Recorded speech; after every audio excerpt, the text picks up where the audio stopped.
Kutipan Faruroji, penggunaan dalil yang keliru, konfirmasi kitab sejaman.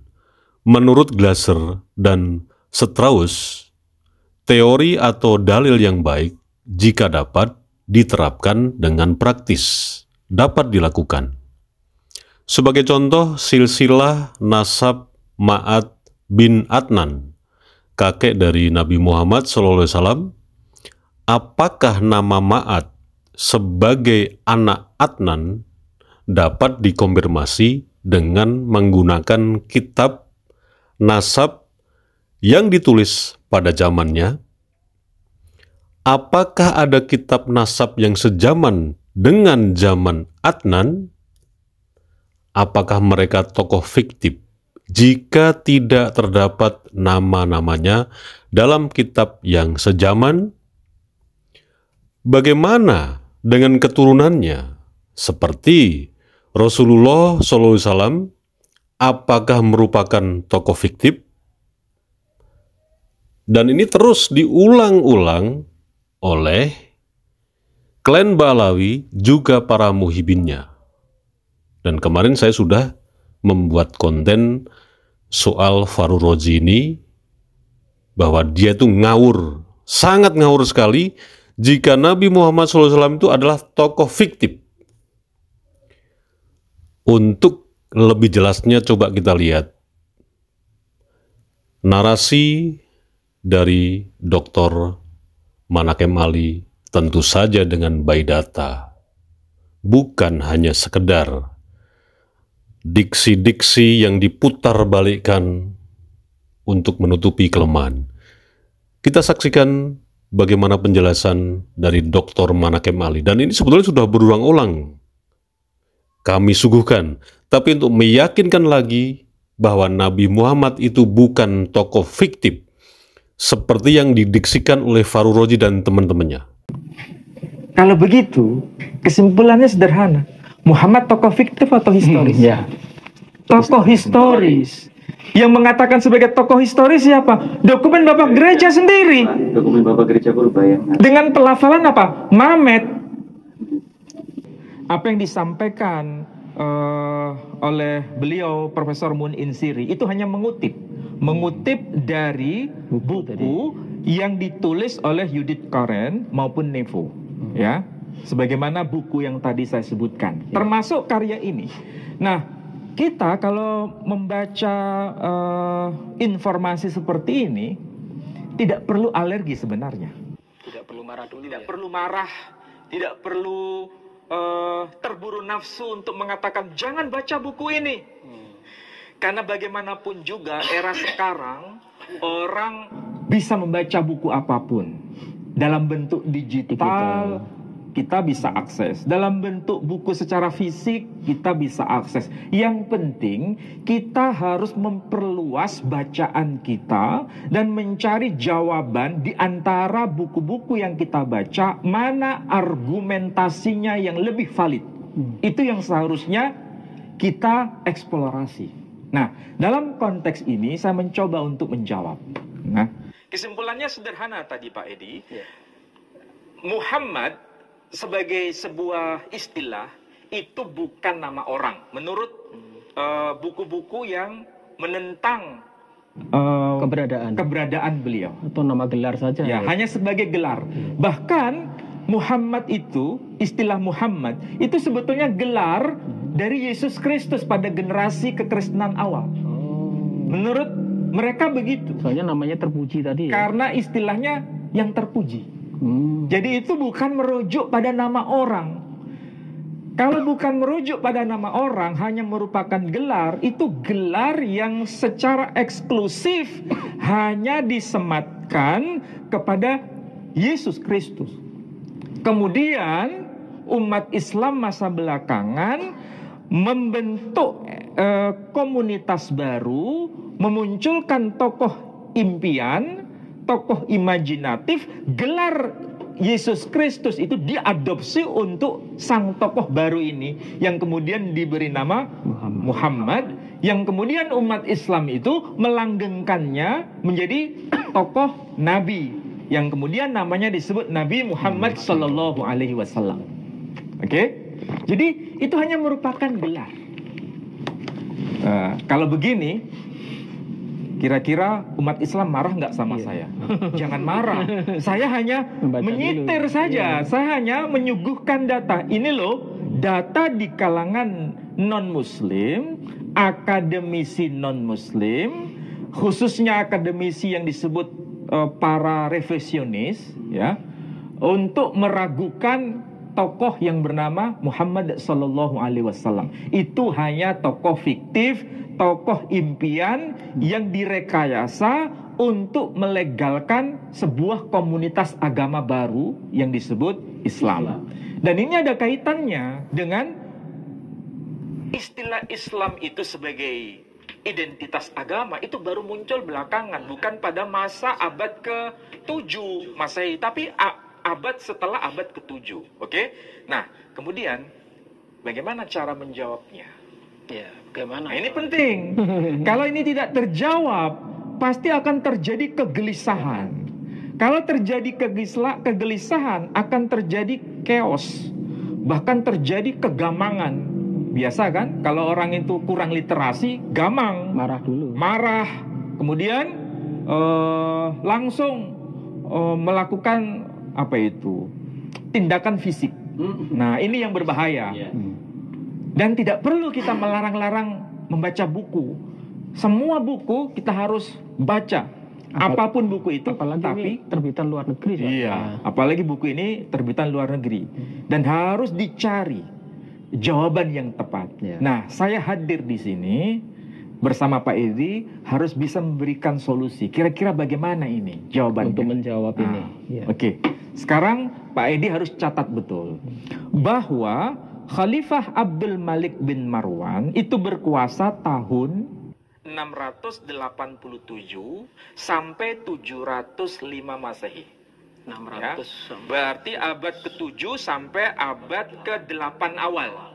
Ya. Beliau berkuasa pada akhir abad ke-7 hingga pada abad 8 awal. Beliau menjadi seorang khalifah. Pada masa beliau memang ditemukan semacam koin. Ditemukan koin karena beliau menjadi penguasa itu sudah mengeluarkan koin. Koin itu mata uang dalam bentuk logam. Ini mata uang di Arab nih. Mata uang yang berlaku pada masa itu. Diral. Dinar, dirham pada masa itu sudah dipakai. Tapi kita harus ingat istilah dinar, dirham, itu dari bahasa Yunani, drahma. Dari drahma. Kemudian dalam bahasa Arab istilah itu diserap, diadopsi. Jadi mata uang yang disebut dengan istilah dirham itu sebetulnya mata uang yang sudah berlaku pada masa pemerintahan Romawi kuno. Istilah itu sudah dipakai. Jadi Islam itu hanya melanjutkan sebenarnya. Dan istilah itu sudah terkonfirmasi memang dari bahasa Yunani. Diarabkan menjadi dirham. Nah, kemudian namanya mata uang itu kan ada gambar.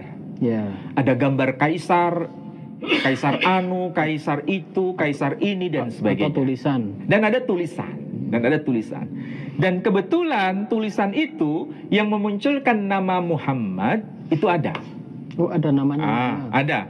Tetapi itu tidak dipahami sebagai nama orang. Di zaman itu ya? Di zaman itu, ini menurut para pengkaji dan sekaligus pengkritik Islam, itu bukan dipahami sebagai nama orang. Itu hanya merupakan gelar. Gelar saja.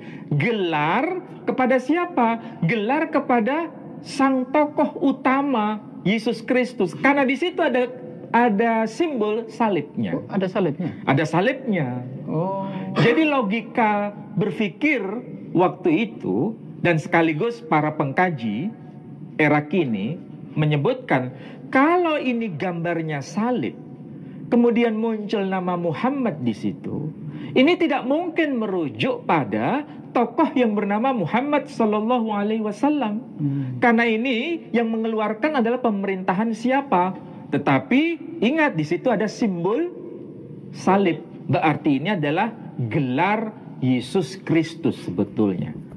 Dan memang betul secara kebahasaan ya, secara kebahasaan nih, sebuah kata yang diawali dengan huruf mim itu menunjukkan bisa bermakna nama tempat atau gelar seseorang. Seperti kata masjid. Itu kan dari kata sajadah. Sajadah. Kalau masjid dibunyikan masjid berarti tempat bersujud. Kemudian nama Muhammad juga begitu. Nama Muhammad itu artinya orang yang terpuji. Lalu siapa orang yang terpuji? Ya siapapun. Siapapun bisa menjadi pemilik dari sifat itu. Sehingga disebut Muhammad. Tetapi dalam pemahaman mereka itu adalah gelar Yesus Kristus. Bukan merujuk pada personal name atau proper name. Nah, pertanyaannya sekarang, apakah betul istilah Muhammad itu hanya merupakan gelar atau sifat seseorang dan bukan merujuk pada nama orang? Apakah betul? Nah, kita coba cari data. Data apa itu? Data yang ditulis sezaman dengan era wafatnya Nabi umat Islam ya. Lihat itu data Doktrina Yakobi dulu Pak Edi. Ini Doktrina Yakobi. Di sini disebutkan, ini data yang sangat valid dan diakui oleh mereka yang mengkritik Islam itu sendiri. Bahkan mereka yang punya haluan pemikiran sebagai pemikir revisionis. Bahwa buku yang disebut Doktrina Yakobi itu ditulis paling akhir berdasarkan pembuktian kajian manuskrip itu tahun 634 Masehi. Oke, 634 Masehi. Itu paling akhir. Berarti ini data yang belakangan atau data yang paling awal? Awal. Data yang paling awal. Kenapa kita mengatakan ini data yang paling awal dan disepakati oleh mereka termasuk Spencer Trimmingham, kemudian Judith Karen dan Nevo sebagai para pengkaji dari akademisi yang disebut revisionis, yang mengkritik Islam ya. Disepakati, 634 Masehi, tidak terbantah. Ya, ditulis dalam bahasa apa? Dalam bahasa Yunani. Ketika ditulis dalam bahasa Yunani, di sini disebutkan ada frase penting. Frase pentingnya apa? Di sini disebutkan Hotiho propetes, disebut Hotiho propetes ene pane erhomenos metaton sarachenon. Maksudnya akan muncul ho propetes, nabi itu yang muncul dari kalangan apa? Ton sarachenon, dari kalangan orang yang disapa sebagai kaum Sarasen. Ingat, kata-kata ho propetes artinya sang nabi itu. Berarti kalau disebut sang nabi itu Ada sosoknya. bukan merujuk pada Yesus Kristus, Nabi soalnya. tapi merujuk pada tokoh selain Yesus Kristus. Karena di sini ada sambungannya, yakni kata Sarakenon. Sang nabi itu berasal dari kalangan kaum Sarakenon, Sarasen. Pertanyaannya, kalau nabi itu yang dimaksud Yesus, apakah Yesus berasal dari kalangan Sarasen? Bukan. Berarti ini nabi yang berasal dari kalangan Sarasen. Bani Arab. Siapa itu Sarasen? Nanti dulu. Yang penting di sini disebutkan nabi, seorang nabi, bahkan disebut nabi itu dari kalangan Sarasen. Berarti ini tokoh historis atau tokoh fiktif? Ya, historis. Tokoh historis, tokoh historis. Lalu siapa namanya? Nggak disebut memang. Ya. Nggak disebut. Berarti kalau ini tokoh historis disebut hanya sebagai ho propetes, nabi itu Nabi itu punya nama enggak? Punya nama. Pasti punya nama. Meskipun nggak disebut namanya dalam teks ini.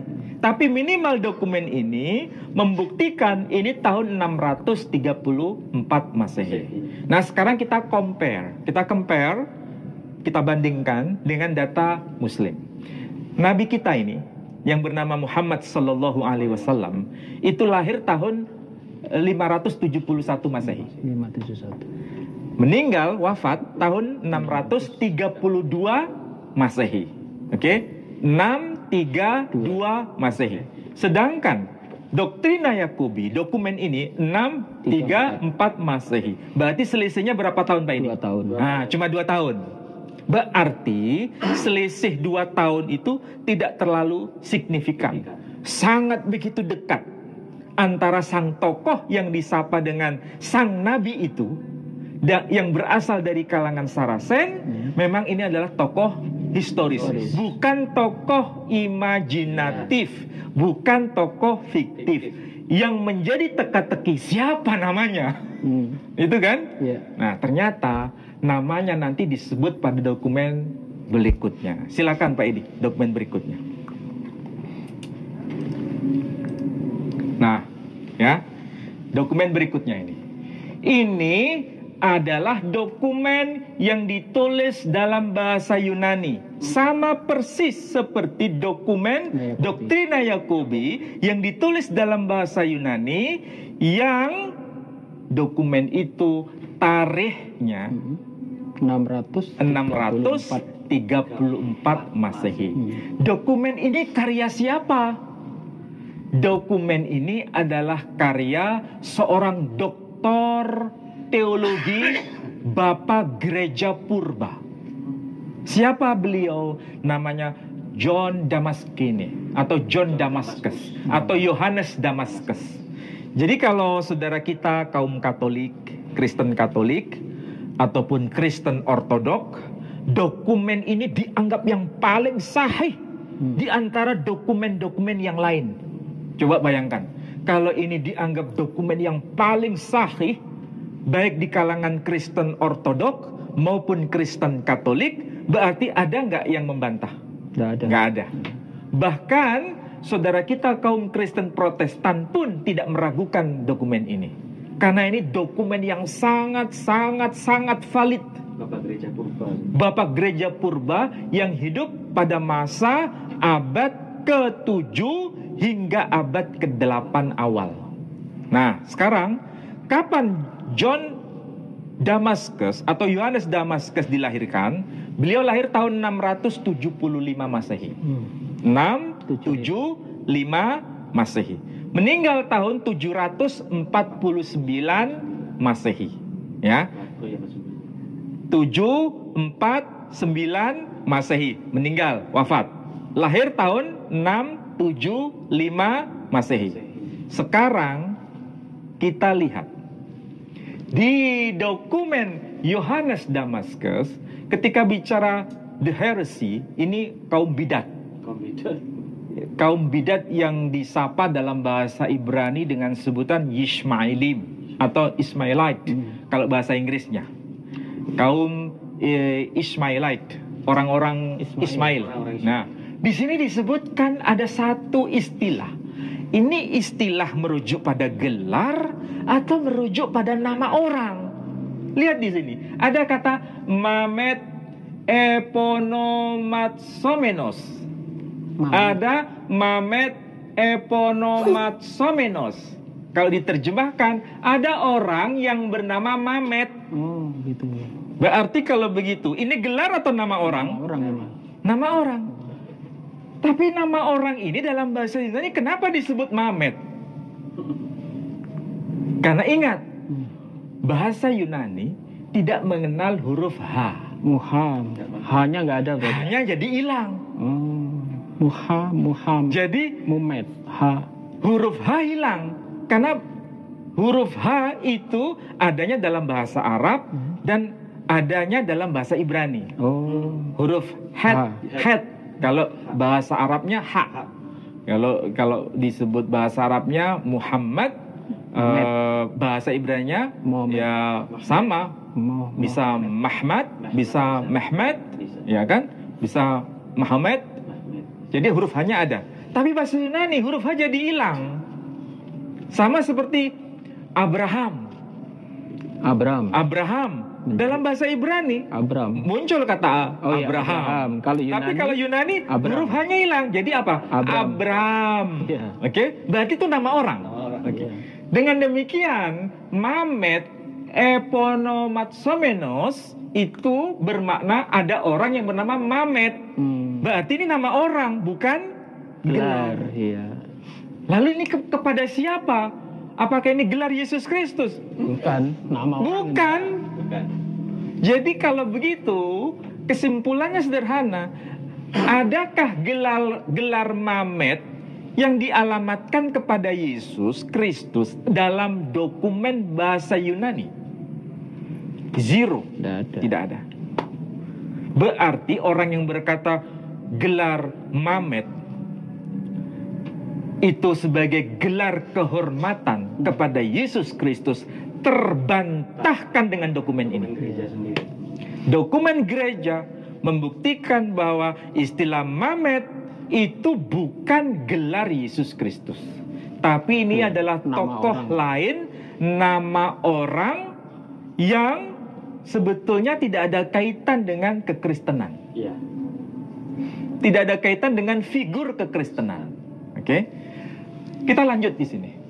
Mamet eponomatsomenos. Ada orang yang bernama Mamet.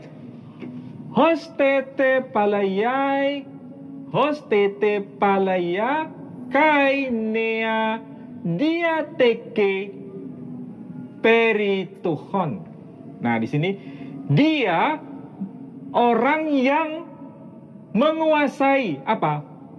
Nea diateke perituhon. Nea itu baru.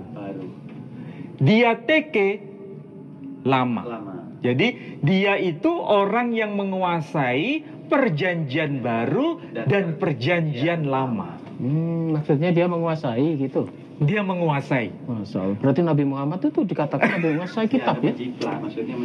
Jadi kalau begitu, apakah dia merujuk pada Yesus Kristus? Bukan.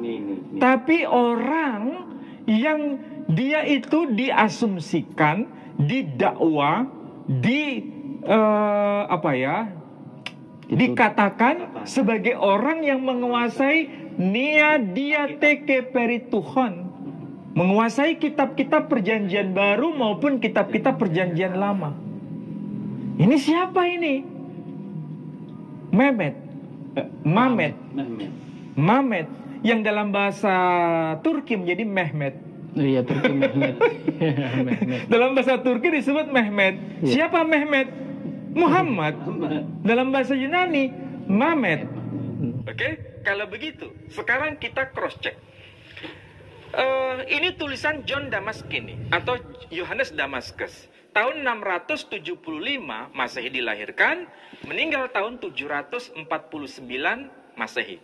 Kita bandingkan dengan data yang telah dipaparkan oleh Profesor Mun'in Zirri, ya, bahwa nama Muhammad sebagai sebuah istilah, sebagai gelar, bukan nama orang, tapi sebagai gelar, itu baru dimunculkan, baru ada itu pada masa Abdul Malik bin Marwan berkuasa tahun 687 Masehi hingga 705 Masehi. Nah, sekarang kita bandingkan. Kalau Abdul Malik bin Marwan berkuasa tahun 687 ya hingga tahun 705, ini berarti kalau kita bandingkan dengan John Damaskus, lebih tua mana?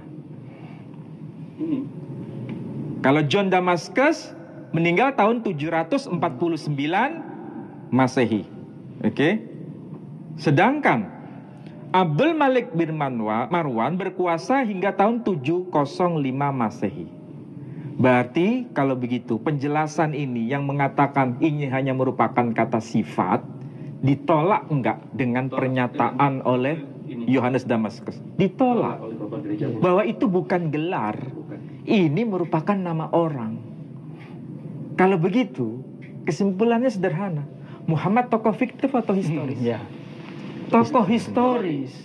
Yang mengatakan sebagai tokoh historis siapa? Dokumen Bapak Gereja sendiri. Dokumen Bapak Gereja Purba ya. Dengan pelafalan apa? Mamet. Dan nama Mamet ini tidak pernah diperuntukkan kepada orang lain. Termasuk Yesus Kristus juga tidak. Hanya merujuk pada nabinya umat Islam.